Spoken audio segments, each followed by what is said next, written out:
No risk it, no biscuit.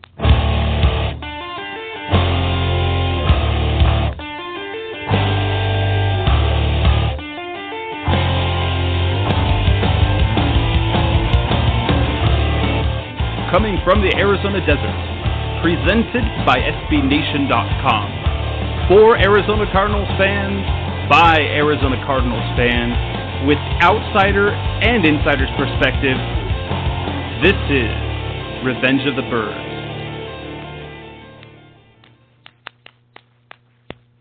Hello, Arizona Cardinals fans. This is Jess Root from Revenge of the Birds Radio, and this is Revenge of the Birds Radio. Thank you for listening. If you are listening to me live tonight on a Tuesday evening, it is late, so you're probably listening to me via download. So thank you for listening to the show as always as we talk Arizona Cardinals football, Arizona Cardinals training camp, and thanks for being part of the Revenge of the Birds radio community. Remember that you can find us at revengeofthebirds.com. the SB Nation site for the Arizona Cardinals, where you will find the best community of Arizona Cardinals fans on the web. We are here. We'll have Seth Cox joining us tonight, however you're listening, joining us on the show, as we always do. And we're going to talk a little bit about the most recent news. The most recent news being that the Arizona Cardinals will end their preseason on Thursday. And they recently on Sunday suffered a 19-13 loss to the Cincinnati Bengals on Sunday Night Football, a game in which the starters played the entire first half. And, well, the starters played most of the first half for both sides. And due to, well, basically the game was decided by one throw that turned into 6-7 points for the Bengals as Carson Palmer threw a pick six on a throw he meant to hit Larry Fitzgerald. Fitzgerald ran supposedly the wrong route. Terrence Newman picked off the ball and went 54 yards for the score. So Arizona falls to 1-2 in the preseason, or the meaningless part of the season. And then the other part of the news that around the NFL is that Tuesday was the deadline to cut rosters down from the off-season max of 90 down to 75 players. And the Arizona Cardinals made 13 moves. They cut 13 players, and we're going to talk a little bit about that. So we're going to be talking about, tonight we're reacting to the loss, things we could take away from the game, the good and the bad from the Bengals game, things to look forward to against San Diego, playing time, et cetera, the concerns we have entering the season. And then, of course, we're going to talk about the cuts. Or did they get it right? And this isn't the big cuts. These are more or less the easier cuts, but there are maybe a couple of surprises. As we're going to talk about that when Seth comes on the line and make some roster projections before the final preseason game and before the final deadline when rosters are supposed to be pared down by another 18 players down to the 53-man active roster. Again, this is Revenge of the Birds Radio. If you have comments or questions or something just burning in your soul that you want to get off your chest, give us a call, 646-478-3787. Again, that's 646-478-3787. And this is Revenge of the Birds Radio, and this portion of the show is brought to you by Audible.com, the Internet's leading audio content provider on the web, where you can find hundreds of thousands of audio content. And for our listeners, for Revenge of the Birds Radio's listeners, we have a deal for you where you can get yourself a free audiobook download. Yes, a free audiobook. Choose from any of thousands of titles, full books. No catch to that. You sign up, get a free audiobook download, and you can test out the service for free for an entire month. And to do that, go to audibletrial.com/Revenge of the Birds. Again, that's audibletrial.com/Revenge of the Birds. I did so myself. I finished one of the books. I finished my free audiobook, and then I've downloaded a few books since then, and halfway through my second one. And things got a little bit busier now that football's back in season, so I have not been able to do that, but haven't been able to keep up. But I am raring to go. Can't wait to read some more of that book that I'm reading. And, yeah, audibletrial.com/Revenge of the Birds. Get yourself that free audiobook download. It's to start the season off right. So before we're waiting for Seth to come on the line. Here we go. Let me bring him on. Seth, how you doing? Good, Jess. How are you? Not too bad. How's everything there at home? Oh, going great. All right. Well, let's go ahead and jump right in as we're going to talk about first. We're going to be talking tonight, talking about the takeaways from the loss from last Sunday, things to maybe look forward to against San Diego. Well, the first of 2 consecutive games against San Diego, as the Cardinals will end their preseason on the road in San Diego, and then the following week, in week 1 of the regular season, kick off their season at home against the Chargers on Monday Night Football. And we'll talk about the cuts, any surprises, roster projections, so forth. So let's jump right into the game from Sunday. What was the good, what was the bad that you could take away from the loss on Sunday? I think the good has to start with the offensive line. I talked a lot about it on Twitter during the game and after the game, and I think just watching those guys create running lanes. Carson Palmer had time in the pocket to make plays down the field, something we haven't seen during the Carson Palmer era. And I think you have to be really happy with how the offensive line looked. I think, in turn, you also have to be really happy with how the defense played in general. The Cardinals haven't been penalized much in the preseason for under the rules that are being emphasized, and I think that's just good going forward, because what happens with that is now you don't have to watch and say, okay, is Patrick going to start playing a little softer? Is Antonio going to start giving guys cushion? Buchanan, when he starts to play a little more with the first team and things of that nature, I think will how's he going to react? The fact that they're not getting penalized and that they're playing well still is obviously a positive, but it's also a positive in that you shouldn't see much change in how they do things, other than they'll have to do them much more.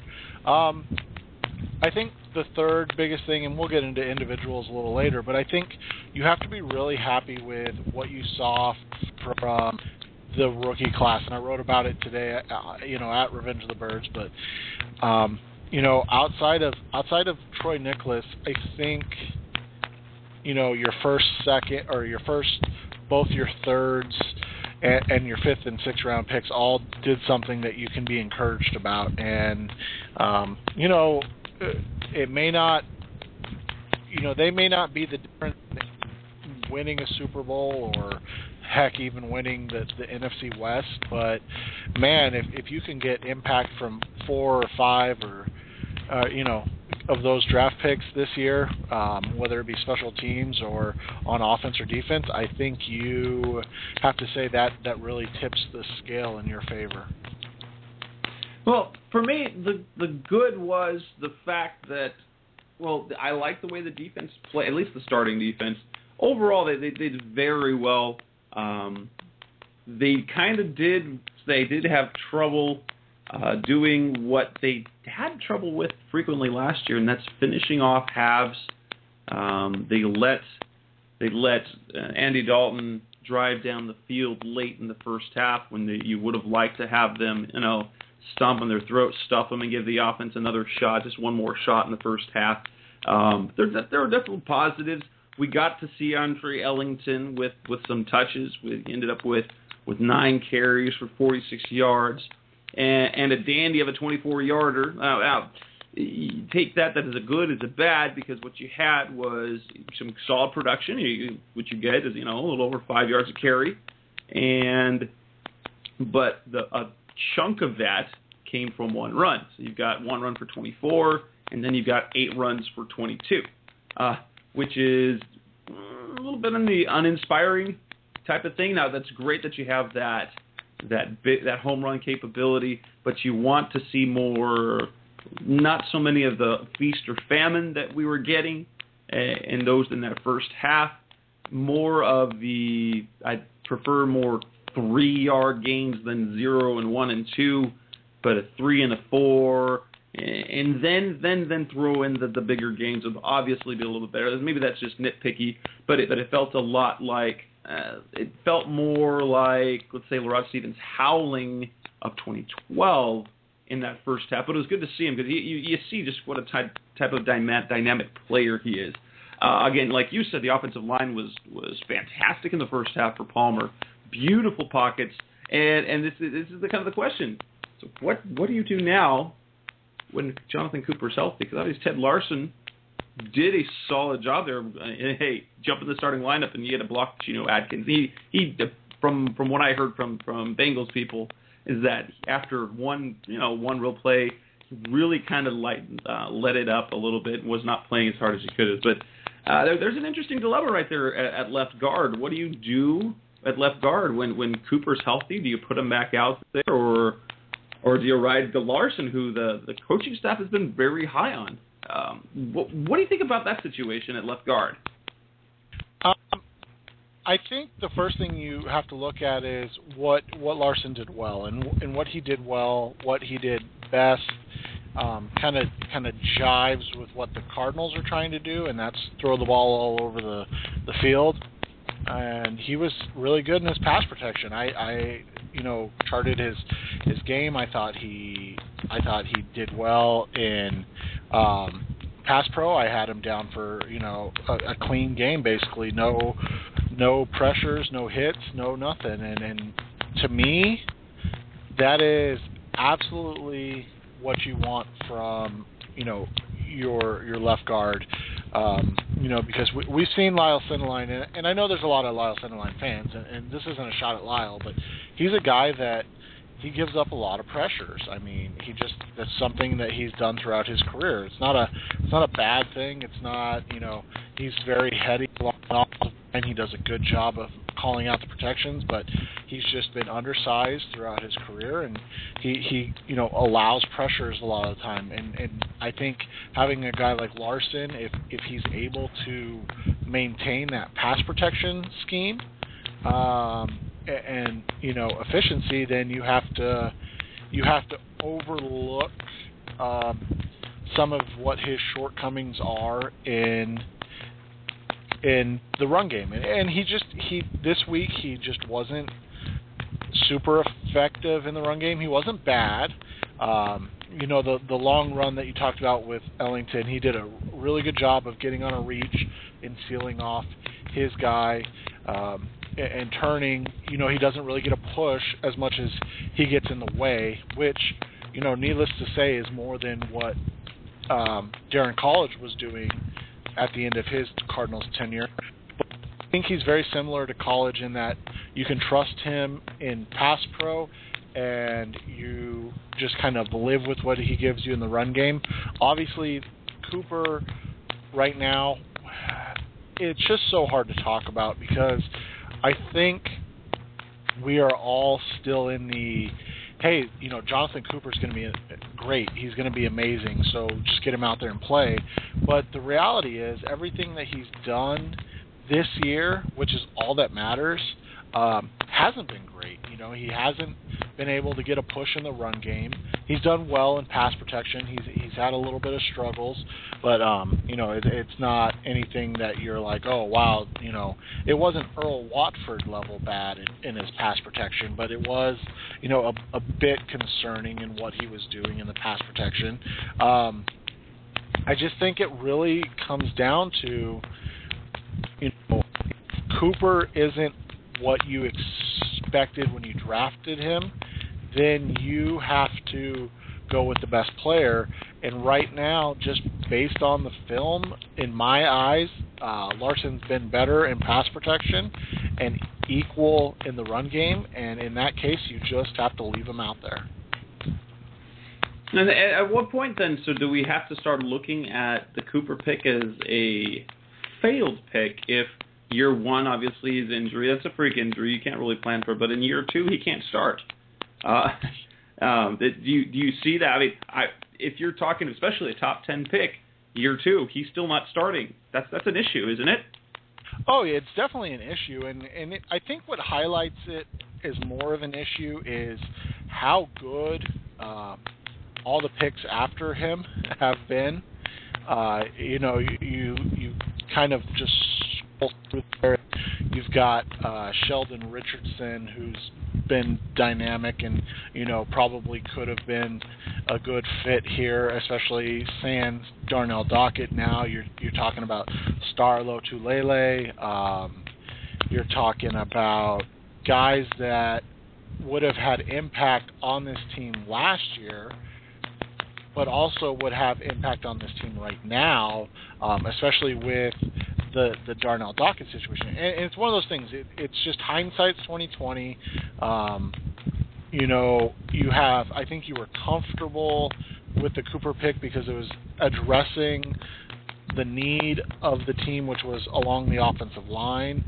And you just kind of have to say, okay, you live with the fact that maybe he's not exactly ready to contribute right now, and that's that. And next year you move Larson to right guard, Faneca hits the road, and you give Cooper the left guard spot. Or maybe it just takes a couple weeks. Larson, has a struggle, or a comes game down to earth, so to say, since basically the knock on him, he's not been great at guard. No, yeah, and that's it. Maybe he comes back to what he is in his career, and you just go from there, and maybe that's when you start playing Jonathan Cooper. And then maybe we're all just overreacting, but it's definitely, especially when he was a guy that was supposed to come in, all the talk this offseason. No, Jared Valdir, the return of Jonathan Cooper, the left side of that line's not going to be any worry at all. And then suddenly the left side of the line, not left tackle, but the left guard position, well, first it was, Coop's we need to get him back to the Coop we expected him to be. Then it was Earl Watford. He's going to push Coop. Then it was Ted Larson. He might be our starter.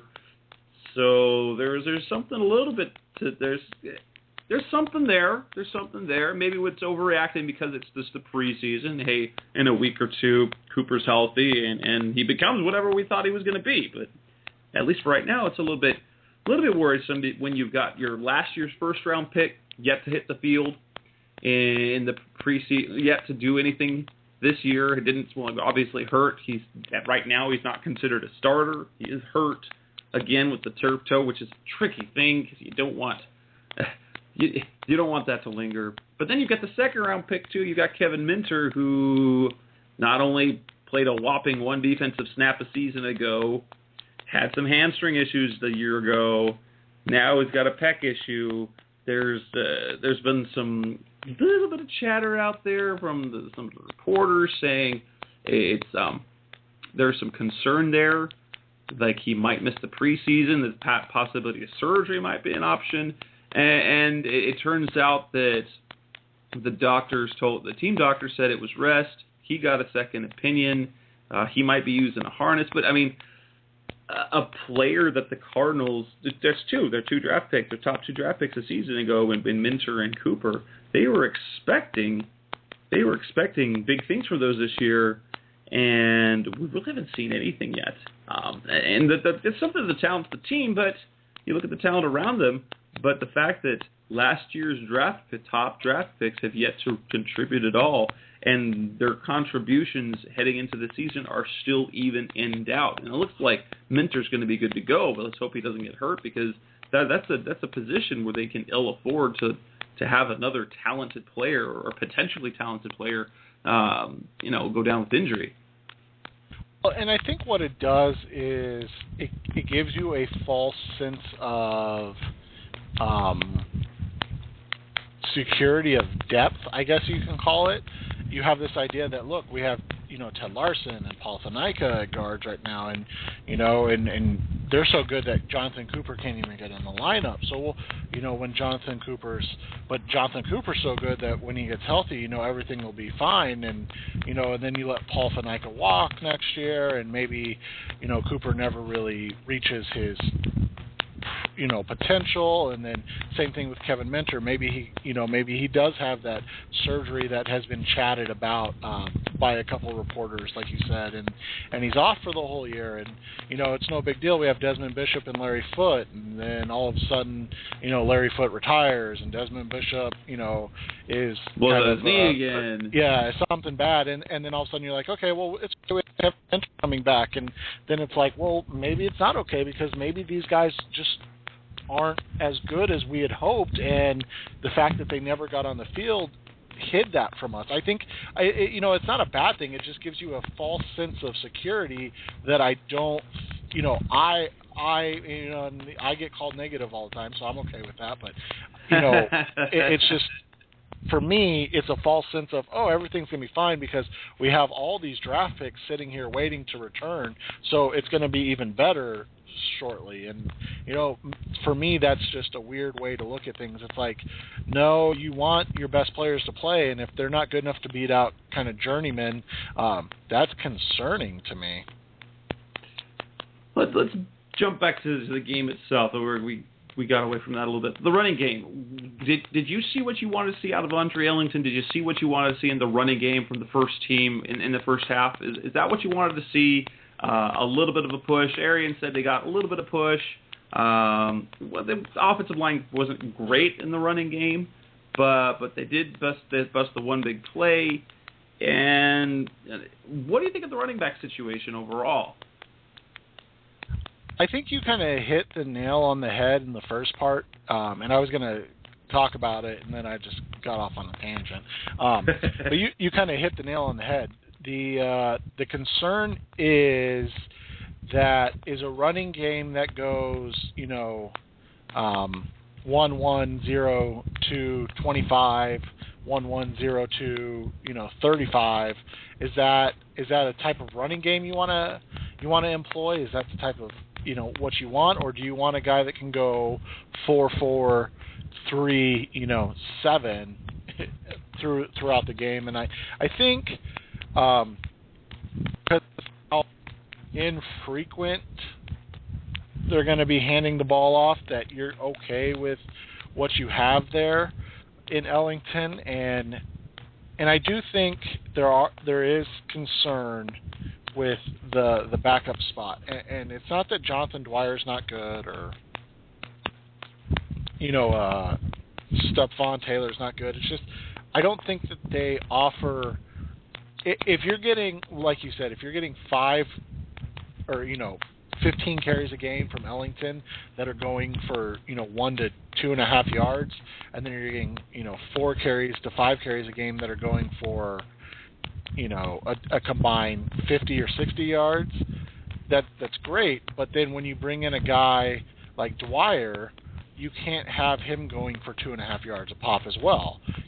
There has to be something there that there has to be something there in the threat of 5 yards a carry, every carry, not the Andre Ellington, okay, we may bust one this time, we may bust one this time type of thing. So I think you'd like to see somebody a little more consistent there, but unless like the guy like Stephen Ridley out of New England is cut, or names that are cut, I just don't see anybody right now out there that you can kind of get that's better than a Dwyer Taylor combination. So I mean, it's not ideal, but I don't think it's a make or break thing. And I actually kind of like the Jonathan Dwyer signing. I mean, I think he's based on last year, I think he's better than what Rashard Mendenhall was last year. And as much as frustrating as Mendenhall was for Arizona Cardinals fans, he did more or less the job that the Cardinals wanted to do, and he did so a little bit banged up. In the games where he was healthy, he was fairly effective. It's going to be interesting to see how many touches Dwyer gets in the game, how many carries Andre Ellington actually gets during the season. So if we see 9 first half carries like they did against Cincinnati, can we extrapolate that over the course of a game, and we can expect him to get between 15 and 20 carries a game? I'm still not sold that that's going to happen. since that really only happened even when Ellington was used more exclusively, was used more often last year. Still, it was the one game when Mendenhall was out that he really had significant carries. He still had significant playing time, being used in the passing game. But so I'm interested to see if we actually see that, or is it going to be 12 to 16 carries total, and then 4 or 5 passing attempts his way, and if Dwyer's going to get 10 carries a game, and if he can get 35, those 10 carries a game nets him 35 to 40 yards, I think I'm okay with that, because it doesn't seem like he's going to be the break the big run back, and so he's going to be getting 2 yards, 5 yards, 2 yards, 3 yards, 4 yards, much in the fashion that Rashard Mendenhall did last year. So I'm kind of okay with it. They had a fairly effective running game a season ago. It wasn't bad. It wasn't great, but it was dangerous enough. It was efficient enough, and you could see in their wins when they were winning games, they were running the ball 30 plus times, which is you really enjoy seeing. Any thoughts on that?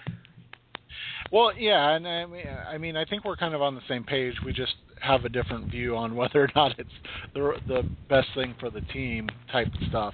And honestly, the concern I have is that your passing game is going to be so good that people are going to just sell out to stop the pass, because they know that you're only going to go for 3.5 yards a carry. So they're like, well, whatever, we'll take our chances with that, where kind of like what you said, they're only going to go 3.5 yards a carry, so who cares about that? We'll sell out to stop Floyd and Fitz and Brown and make them beat us with the run. And we know Carson will force balls. He kind of did that in the game on Sunday night, and he'll force some passes, and we can hopefully take advantage. And I think that's where I work more than people.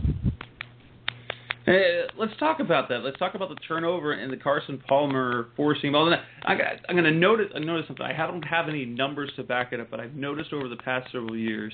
Now, last year he did throw a lot of interceptions. I mean, he cut down the last half. It was 14 interceptions in the first 7 games. It was really brutal.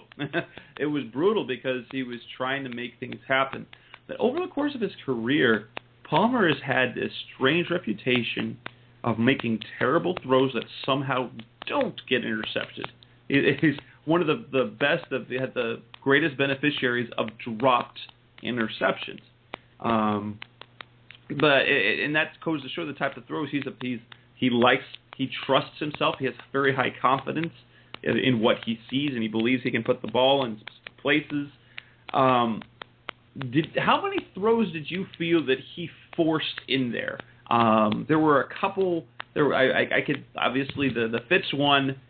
I talk about them in a second because there was some question that was whose fault that was. It looked like it was Palmer's fault, and then people saying it was Fitz's fault. That was clearly forcing a ball to Fitz, which got him in trouble last year. I think there were a couple other throws I recall that you go, ooh, Carson, yeah, don't do that, because you're like. I think I see what you're seeing, but that was not the smartest thing to do. How many throws did you feel that he forced in the attempts that he took? I had 3, and now I can't remember the third one. The one obviously was the interception. The first thing I'll say is if people go watch the Wes Welker knockout hit in the Houston game, that's basically the route that they wanted Fitz to run. And, that's where my problem is. So you force that ball into there, and there's 3 guys waiting for him. What happens if that's something similar to what, people are starting to question Peyton Manning, and what happens if something similar happens to Fitz there, and that, he takes a shot to the head because he's catching the ball in between 3 people. It was obviously a option route, and Fitz read it wrong, I guess you can call it, even though it looked like he read it right because the corner sat, and Palmer. I think the the throw was instantaneous, and so he just made the throw without actually reading what the defense was doing, which is okay in preseason. John Brown drop, again, I think I had 3 guys around him on that play, and you kind of look at it and you go, what are you doing? Yeah, I mean, Brown dropped the ball, but there's 3 guys right there. He's not gonna make a play there. There's a lot of questions there. Why do you make that throw? And I can't remember the other one I had right off the top of my head, but it was another similar play where you're like, okay, and then they kind of showed it on the replay, and you can see a guy right behind him, and it's driving me nuts. I can't remember it off the top of my head, but you see a guy right behind the guy that he threw the ball to that was wide open, and you go, okay, is this just the point where he's trying to go to his first read automatically and force throws just to see, kind of how defenses react? Or is this, this what we're going to see? We're going to see great, we're going to see great throws like he made to Floyd and John Brown, the first John Brown quote-unquote drop, which was, I just think, a great throw and a great catch, and didn't happen. And the first Floyd throw deep, I thought that was he put that ball out play. there. Yeah, I thought that he was put a the ball out play. there exactly like he needed to, and Floyd just didn't make the play on what would have been a spectacular play. He just didn't make the play. It's similar to the catch he made in Seattle last year. I mean, it's just kind of similar in that instance. But anyways, that's, I think that's just what you see, and you go, okay, let's wait until the regular season, obviously, before we start to go, okay, obviously same Carson. But I think my biggest concern, and I wrote about it I think a month or 2 months ago, is people say, oh, look at Eli Manning, look at Joe Flacco. Carson Palmer is as good, if not better, than those guys. Well, maybe he is, but Carson Palmer in the last, I think, 5 years hasn't had a streak of good time that those guys have had. And that's where you win Super Bowls, is your quarterback plays 3 to 4 games at such a high level that you don't have to worry about him making a mistake because he's in such a zone that it won't happen. And, I went through his last 2 seasons, and he hasn't had a 4-game run like that. He's had, 2 here. I think the longest last year was 3, where you're like, wow, that's a really good 3-game stretch. And then he came out and threw 2 picks in a game. And that's kind of where I'm at. So, you saw 2 good quarters-ish, in the first 2 preseason games, and then you saw that kind of Carson Palmer, all right, here's the ugly game. Let's hope the defense keeps us in it, and he can make a play later on in the game to win it. And I was going to comment that is maybe that was just that, the slight dud of the game after we saw. Granted, the sample size was super small, but in the first 2 games, he looked super sharp. He looked really good, and then, okay, he had a game where he was off. It wasn't so good. Now, I'm not going to put it all on Carson. Definitely not going to do that. As Bruce Arians tends to not lay a ton of blame on his quarterback. He will say, hey, he missed throws here and there, but there were plays that were missed out on the field, throws that he made that were right there that could and should have been made, and then those 2 catches or those 2 drops, the Floyd catch, the Brown catch, those 2 catches are made. We're talking about a completely different performance by Carson Palmer, and that's one of those things that and with the quarterback territory kind of happens is last year we saw receivers running poor routes, and he was throwing to places that people were supposed to be. Some of those turnovers, some of those 22 interceptions, take a few of those away, and you're looking at a much more acceptable season. What did you mentioned the defense? What did you really like about the defense, and were there any concerns at all? I think the first thing you look at was, holy cow, Dejon Buchanan, welcome to the NFL moment. In terms of a game he had here, he was really that Swiss Army knife that we've been waiting to see fully deployed. And obviously it's the preseason, but he played a lot of snaps. He had 45 snaps. Okay, yeah, I'm looking at it now. He had 45 snaps. Got time in coverage. Was mostly in zone from what I could gather. Again, terrible to be able to tell off of the film, and there's no coach's film in preseason, but it looked like he was in a lot of zone coverage and then coming downhill and making plays against in zone coverage, and that's what his strength is. And so they're playing to his strength, it seemed like, and he was making plays, and he made it look good. And then I just think you've been impressed with his reads and his keys in the run game so far, and he just kind of missed a couple plays here and there, and now he made them, and you're like, holy cow, this guy, he can be a difference maker near that line of scrimmage, in the box, coming downhill and making plays. That's what he excels at, and I think you have to be excited about that. Dan Williams was a monster in this game. One of his games I can ever remember seeing in his pro career. And he only played 15 snaps. That's how good he was. He physically moved the center 3 times by my account, where he pushed him back and then threw him away and went and made a play or attempted to make a play.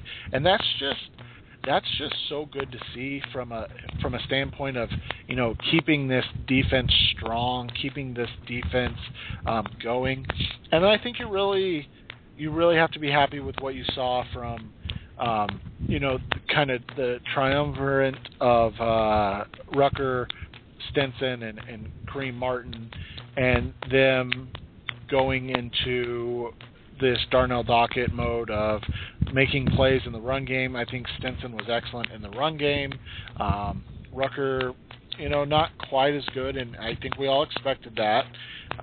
Nothing too earth-shattering in that instance. And then you kind of look at Kareem Martin, and I think you are really excited when you look at what he did on Saturday or Sunday night, and how good he was in his run defense. All of a sudden, he's kind of figuring out that leverage thing that we talked about a couple times, and he's making plays, and he's still not getting to the passer, or, like you'd like, especially with that athleticism. But I think it's going to come in time as he kind of gets more reps. Again, and that's what he's going to be used to. I think first and foremost, because of the way they have the rotation on the defensive line, you're going to see him more and more, and I think he'll develop into that rush outside linebacker and nickel packages, and he'll probably, and I kind of raved about this from not long after the draft, is the potential of having John Abraham on one side and Kareem Martin on the other after off the edge. That could be fun once he gets his feet wet.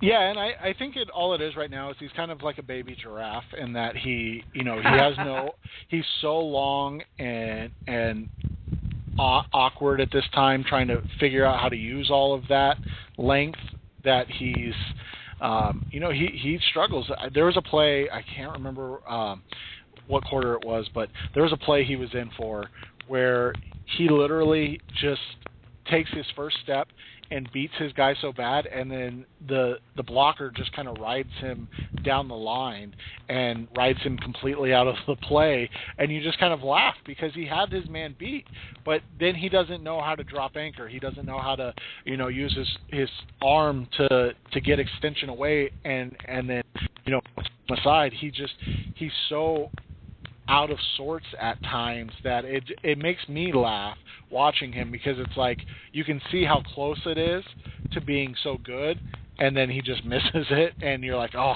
you're so close. Just keep going, because it's gonna be special when he gets there. And I was super, at least early in the game, the defense was really flying around the ball. Larry Foote was really active. You saw Tony Jefferson making plays. So you got to see some starters making some impact early on. And hopefully we can see the same thing from Larry Foote all through the season. Hopefully he stays healthy. Because that sort of heady play, he's going to be around the football. Kenny Demmons seemed to be in a lot of plays. Kenny Demmons was also on the receiving end of on a deep pass to a tight end down the seam as well, where he did not play the coverage well. He didn't play the ball well at all. Ended up looking over the wrong shoulder and getting the receiver behind him even more. But there were definitely lots of positives.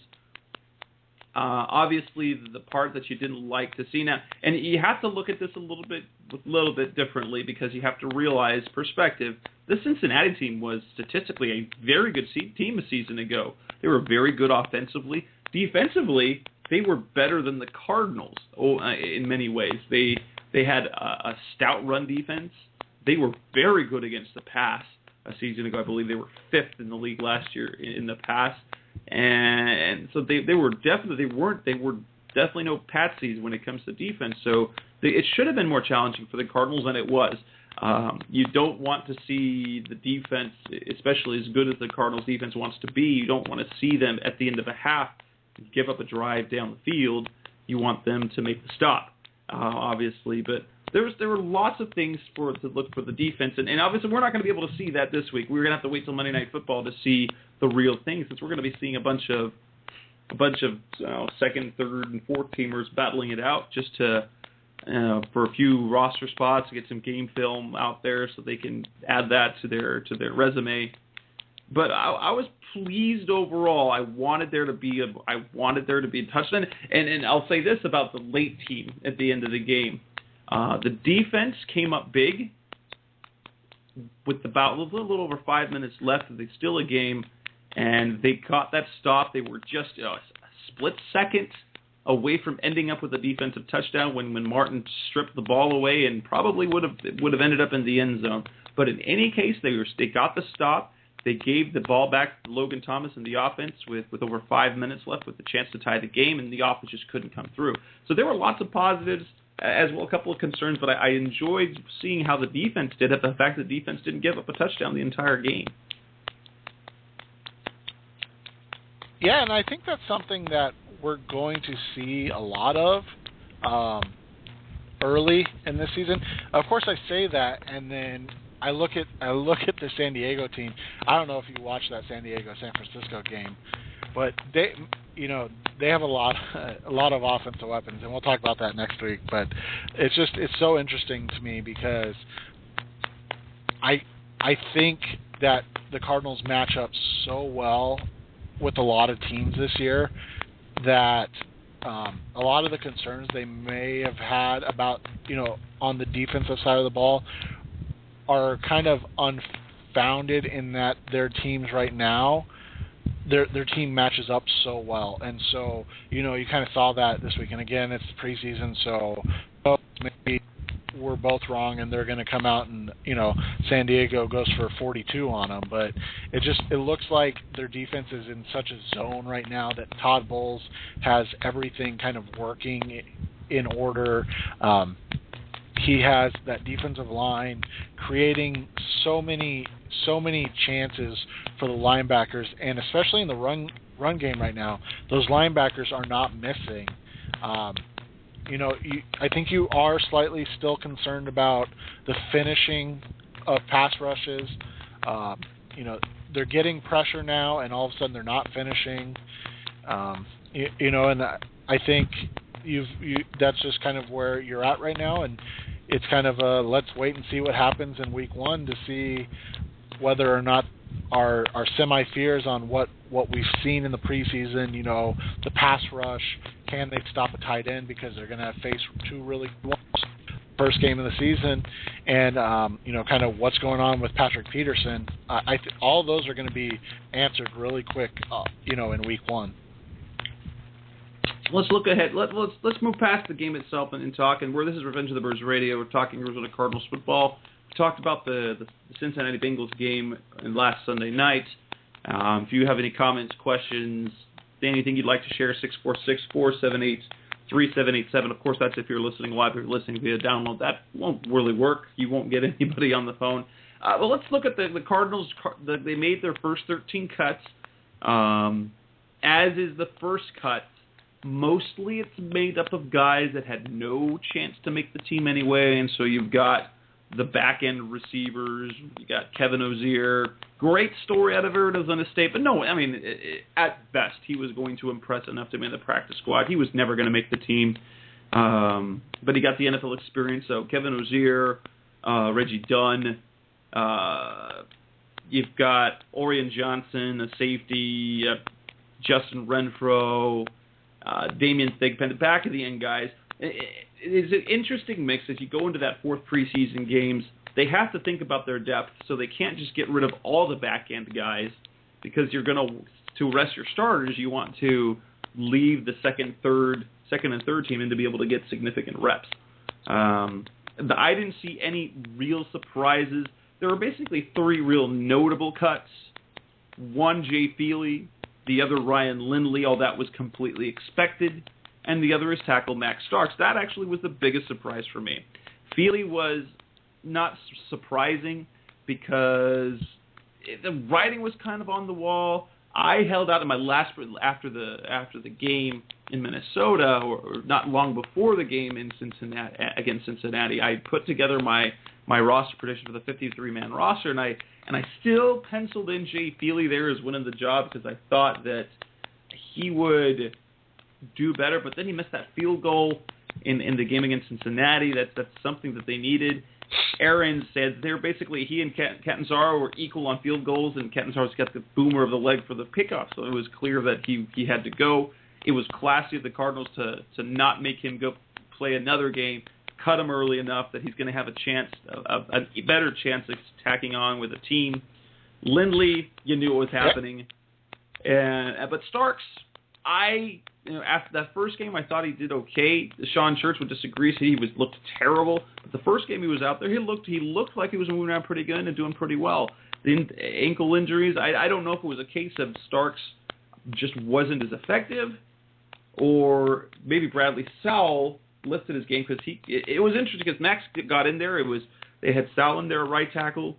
Then Starks went in, and then he went out and Sowell back in. So I wondered if there was an injury. It didn't appear that there was any injury at all. And maybe that was simply a case of let's make sure he gets out of the game without getting hurt so we can cut him. Were there any surprises out of that list? I was not surprised at Feely. I wasn't surprised at Lindley, but I was a little bit surprised at Starks. I thought he was going to end up the guy backing up the two tackles, and that both Nate Potter and Bradley Sowell would end up battling for a practice squad slot as the rules changed that allows that two players, to expand it to 10 players on the practice squad, and two have no restrictions on games played or games active as long as they have not accrued, if they haven't accrued more than 2 years. So that meant both Potter and Sowell were practice squad eligible. Yeah, and I was a little shocked by the Starks thing, but then I went through my notes on the game, and outside of the fact that he still can't run block to save his life, Bradley Sowell wasn't too bad. I mean, he played a fairly clean game in pass protection, which is, again, when you're talking about the Cardinals, like it or not, that's really what is going to matter more than their ability in the run game. Obviously, if they can do both, then you're set. But with Sal, he was clean all game, and Starks has not looked comfortable since week one. We talked a lot about him in week one and how he looked good, and then all of a sudden he's just, I don't know if you want to say he implodes. I don't know if he got hurt. I know he was hurt on the sidelines a couple games, but he hasn't looked the same since game one of the preseason. And now all of a sudden you're just waiting, and so him getting cut, I don't think it was a huge shock outside of especially since Sal did play well. in that game. So I think it made it slightly easier for them to say, okay, let's keep Bradley around a little more and put the pressure back on Nate and Bradley. The interesting thing that I have a question about is how many offensive linemen are they going to keep? Because it was 8 last year, and then they dressed 7 on game day, right? Or is it 6 on game day? They'll dress 7. I think they actually have 9 on the squad last year. Oh, did they have 9? I thought they had 9 linemen last year, basically because of Bobby Massey. So they had on the bench, they had Massey, Potter, Gibson, and Watford. So they had 9 guys on the roster last year. Okay, and then I guess I was thinking 8 this year because you're not going to. Because I'm still convinced they're going to keep 6 wide receivers. So that's my case too. I don't think there's a way in the world that they're going to. I think they're keeping Walt Powell, and as much as they talk about Britton Golden, I think Powell's the guy. Just because they invested enough in him, they saw enough of him to draft him. But yeah, I think that's going to end up with 8 linemen. And I like it. So the practice squad thing is interesting because I think they're going to use one of those 2 veteranish slots, those extra 2. So it'll be either Potter or Sowell there to make the team, and I think the other one ends up on the practice squad. Yeah, and you just hope that one of those guys doesn't get poached through waiver. Don't think they will, but as bad as I'm going to say, do you honestly think anyone's going to pick up Nate Potter or Bradley Sowell? I mean, just a history of Arizona offensive linemen. It just doesn't happen. Well, no, but as bad as some of the second teams offensive linemen I've seen running, and they're at least competent in pass protection at this time. So I think that's one thing. But yeah, I the Walt Powell, Britton Golden thing, I think where it comes down to is that Powell is really good and has been really good on special teams, and he makes plays on special teams. So, and Golden has really struggled in special teams. And I know everybody's like, a lot of people have said, oh, but look at what Britton Golden does on offense. If he's your 6 wide receiver, he's never seeing the field. Yeah, he's going to catch 3 balls all season. Like, that's the life of the 6th wide receiver on a depth chart. That's just how it goes. So you just, I don't think you can judge it on that. I don't think you can be like, oh, well, look, he's only, he's going to get, or he can make plays when he's in the game. Well, who are you taking out of the game so he can make plays? That's my question. So I think you and I are on the same page with Powell's special teams ability. You just see him being the guy over Golden. And I think they may be able to get something for Golden just because the wide receiver talent in this league, with so many teams going 3 and 4 wide all the time, you may end up seeing them be able to deal him for like a 7th round pick that can move up to a 6 with snaps and games and catches and things like that, kind of like they did with A.J. Jefferson. So maybe that's the best hope you can for that. Well, we've already started talking about it, so actually let's jump to we're talking roster projections. We'll talk a little bit of what to look forward to, not in week 1, San Diego, but Thursday's game, the preseason finale. We're on the same page. I think what I think about Walt Powell, I'm really indifferent to Britton Golden. He's a fast dude, but I don't see him as being an impact player of any sort. He's a decent guy to have at the back of the roster, but Walt Powell, I see the team viewing him as sort of their Justin Bethel type talent, a guy who will make plays on special teams and has a high upside at receiver. So you don't want to let go of that high upside because you see he's made a couple of plays on offense. Not that he'll do that this year, but like Bethel did for the first couple of years, he's just special teams.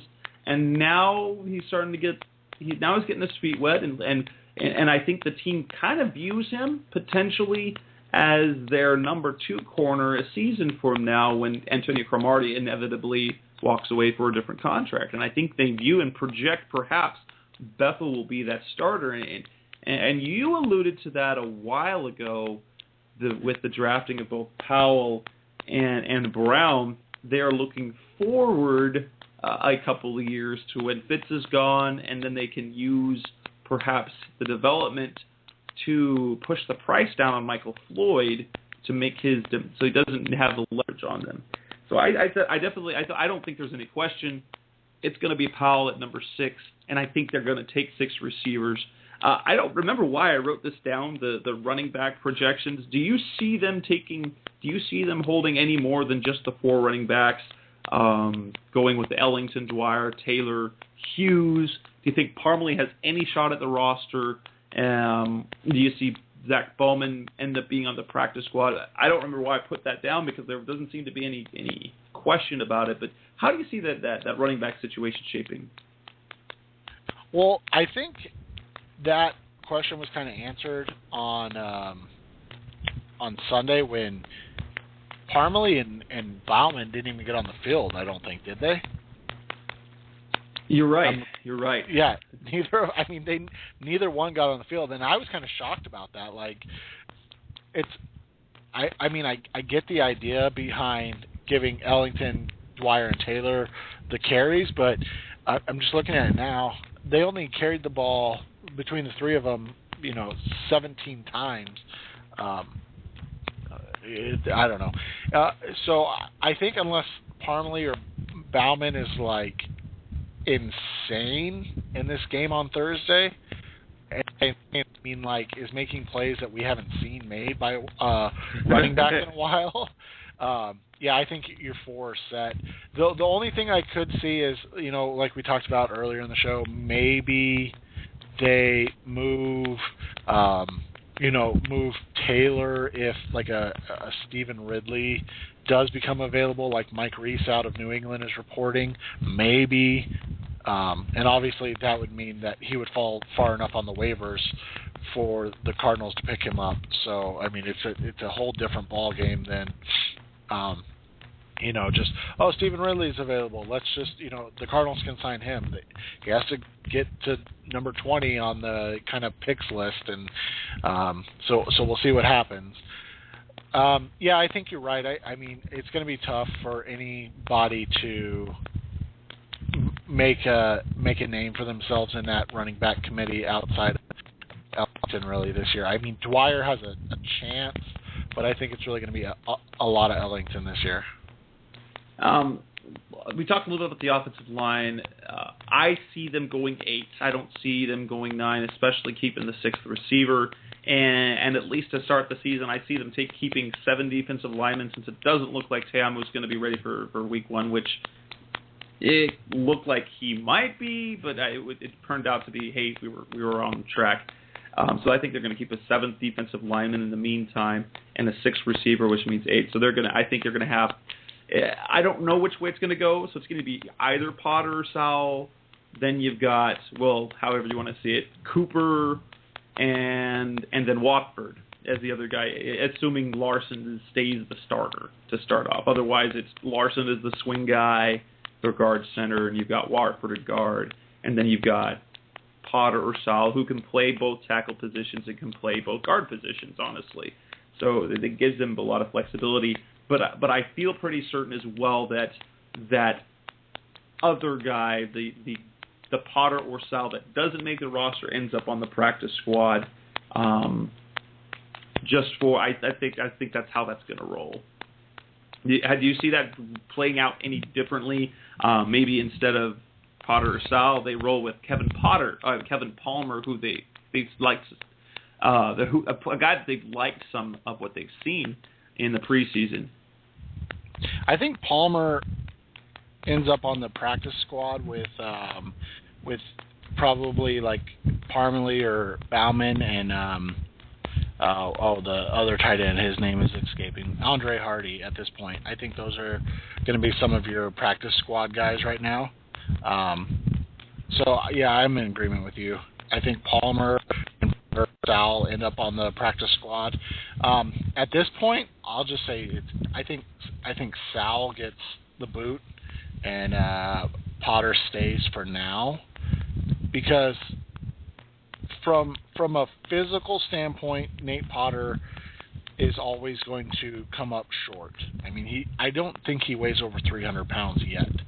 And the guy's this is his third season in the NFL.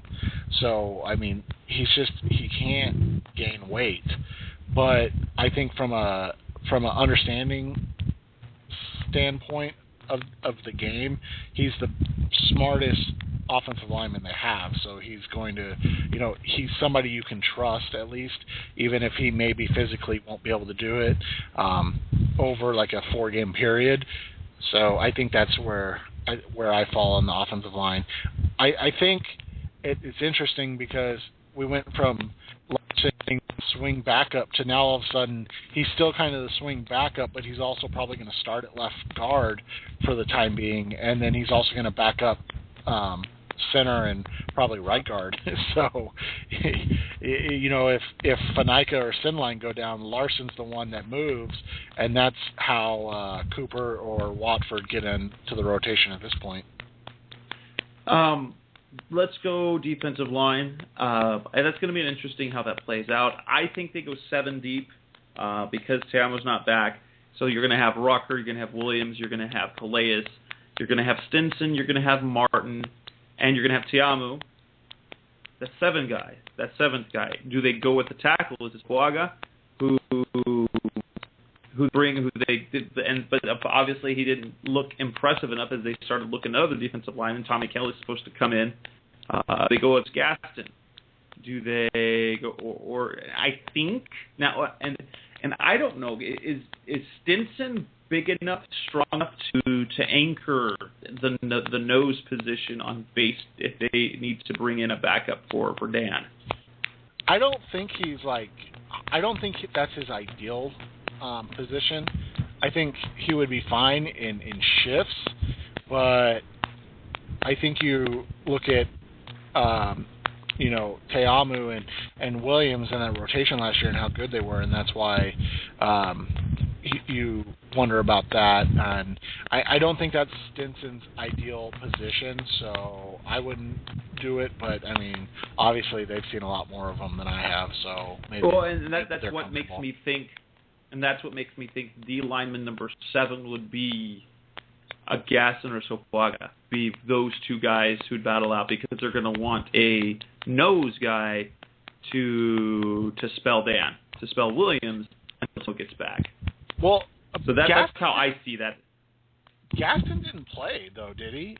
On Sunday, didn't, was he but I don't know if he was hurt. There were a lot of the back end guys I know they were saving to play in the 4th game because of the short term. They didn't burn through their roster. They played their starters more because their starters aren't going to play. They're not going to practice this week really, and I think they saved a lot of the back end guys to up those reps on Thursday. And I think Gaston's one of those guys that they want to give him a lot of reps on Thursday. And kind of like I see at running back, we might see a William Powell type. Like, I'm not talking 2012 William Powell. I'm talking 2011 William Powell in the 4th preseason game when he got 30 carries.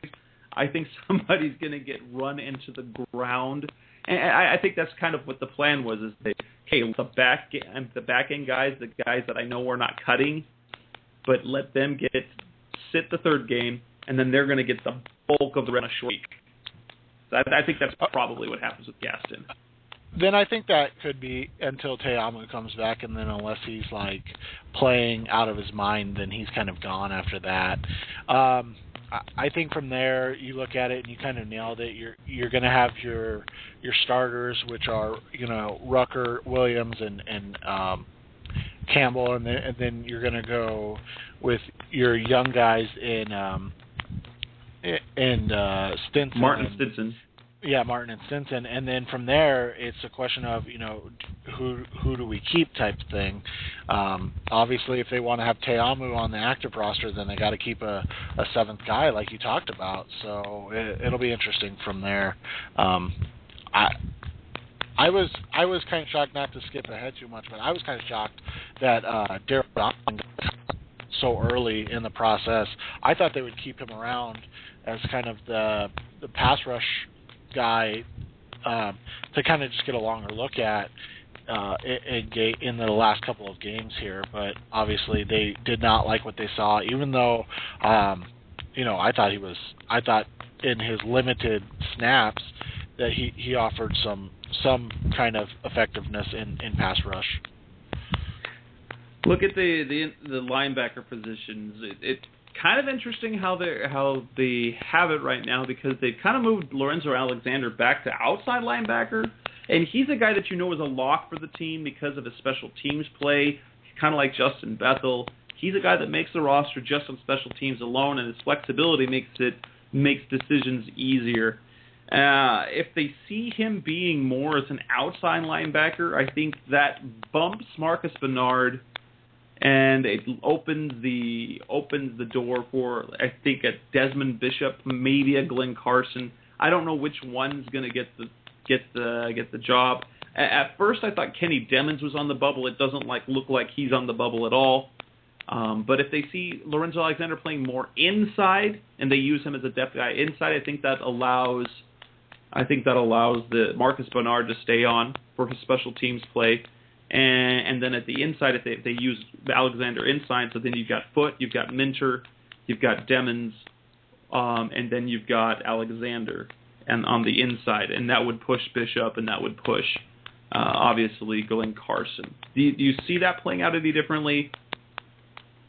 I'm interested in that kind of, I don't even know what number you would call it in terms of position, but I'm interested to see if they try to sneak on, like Carson to the practice squad at this point, and because, like you said, you have your starters, and then you have your flexible guy in Lorenzo Alexander, so. And then obviously you brought in Desmond Bishop. So if your three inside linebackers are Bishop, Foote, and Minter, and then you have your kind of swing guy, to take a note from the offensive side, you have your swing guy in Alexander, then you have Acho. I mean, you have just so many outside linebackers in Acho, Abraham Shaughnessy, Okafor. I mean, how many guys can you keep? So how many guys do you try to sneak on? Like you said, Marcus Bernard may be able to sneak on because of his special teams prowess, but I'm always interested in how they're going to kind of make these numbers fit.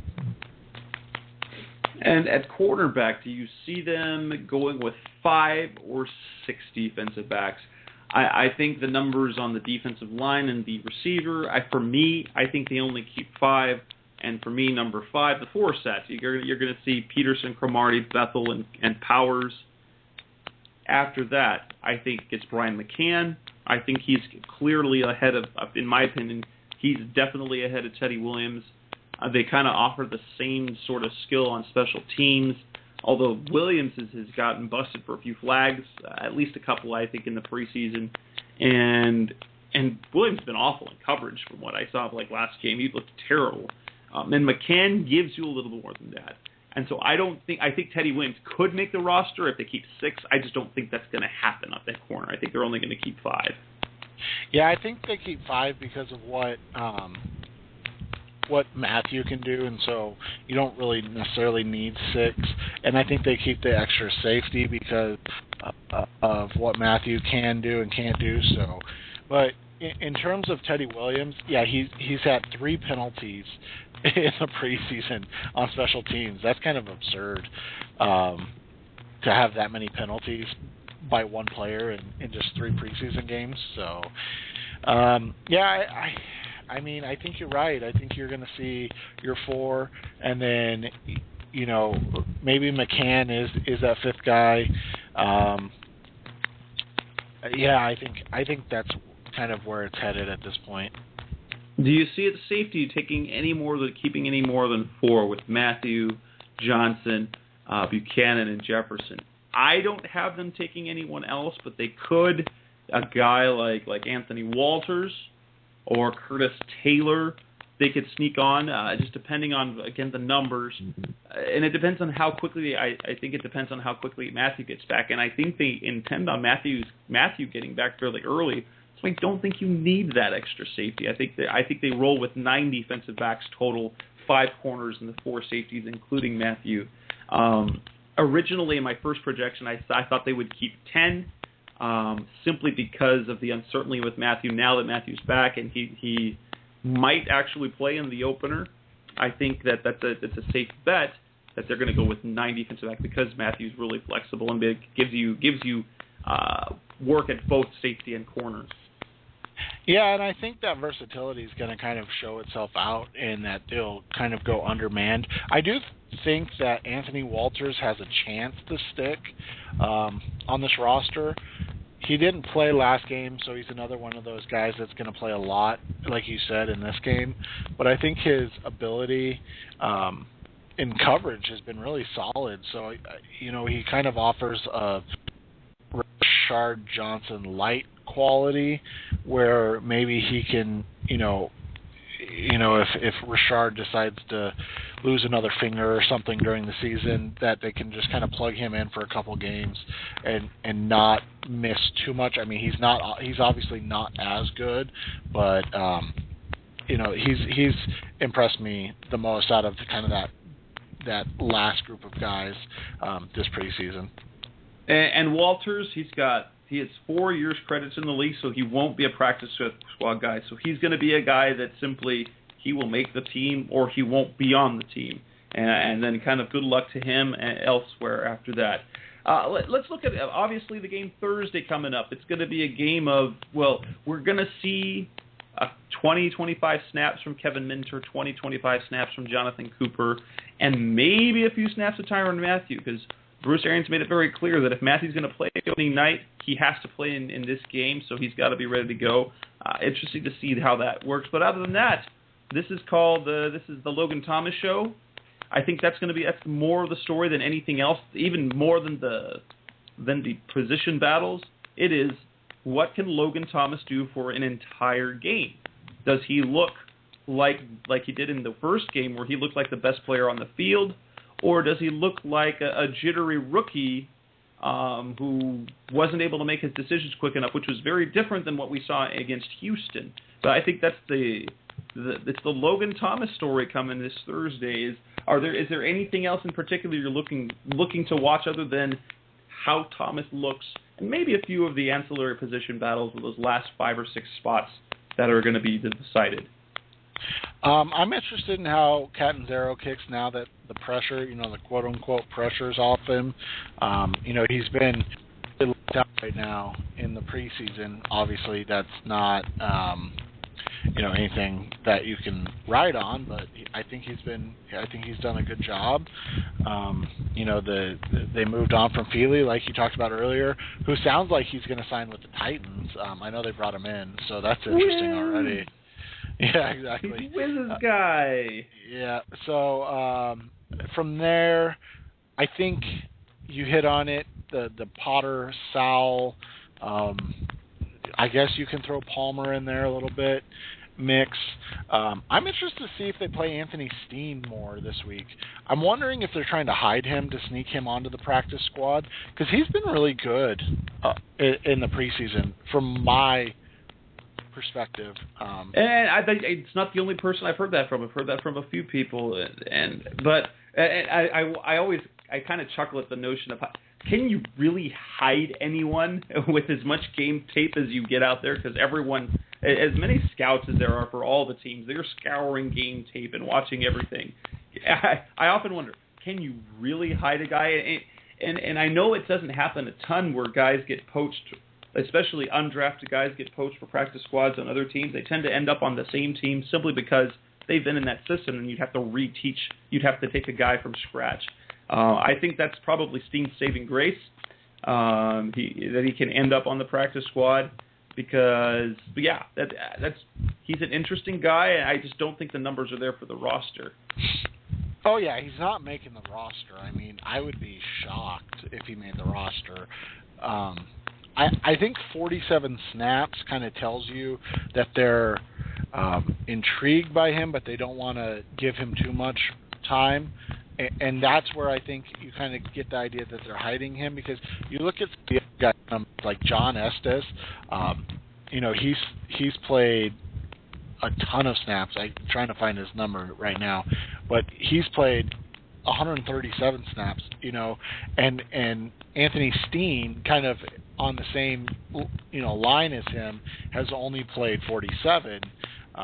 You look at the other guys with that low of numbers, and the only other offensive linemen with that low of numbers that are still on the roster are Jonathan Cooper, who obviously has been injured, and Lyle Sunderline, who's been injured. So I think that's where my sentiment of him being kind of hidden comes from, is that Kevin Palmer, Tommy Draheim, guys, Max Starks, guys that aren't going to make the roster or have already been cut, have seen, more than him already. So I think that's kind of where I come up with the hiding him type thing. But,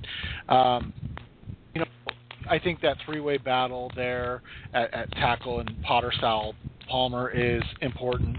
And then defensively, I don't know. Can we? Maybe Anthony Walters or the other defensive or the other safety are playing for a spot on the team. Maybe, and you kind of hit on it. Maybe Glenn Carson or Marcus Bernard are playing for a spot on the team. Again, maybe, but it's just I don't see a ton of intriguing things to watch in this game outside of our guy and Logan, and I think a lot is going to be read into what he does, and it's going to be done unfairly and probably inaccurately. And I'm not saying that my opinion is the right opinion, but I think you're talking about a rookie in a fourth preseason game with a lot of guys that aren't going to be on the roster come next Monday. So, yep, and that's true. Is hopefully for Arizona Cardinals fans, hope for their sake is that he looks like one of the better players out there, so that gives them a little hope in a year or two when they're either when Carson Palmer's decide to hang up the spike, hang up the cleats, or the Cardinals decide to turn things over to him, and it gives them something, at least something, a little taste instead of just the last being this 2 of 7 performance. I think that's a wrap, Seth. Is there anything else left that you're just burning inside to talk about with this game coming up? Next week, and we're not gonna have I won't have the Chargers guest before the preseason game, as it is coming up very soon, and we're going to be playing and the Cardinals are playing the Chargers again in Week 1. So I will save that interview guest, put that in my pocket until next week, and I believe what we'll do next week is, we'll talk about the final roster, what it'll look like, and I think we're going to give our season preview of predictions, bold predictions, and record predictions, and how the NFC West is going to play out. Anything left? Anything you have to say tonight, Seth? No, I just appreciate the time, Jess, and I hope you enjoy the rest of your week. All right, we'll talk to you later, Seth. Thanks for coming on as always. This is Jess Root, that was Seth Cox, and this is Revenge of the Birds Radio saying adios. Well, hasta luego. Have a good one, guys. You've been listening to Revenge of the Birds. Keep the conversation going by visiting revengeofthebirds.com. Follow us on Twitter at Revenge of Birds. You can also find us on iTunes at facebook.com/revengeofthebirds.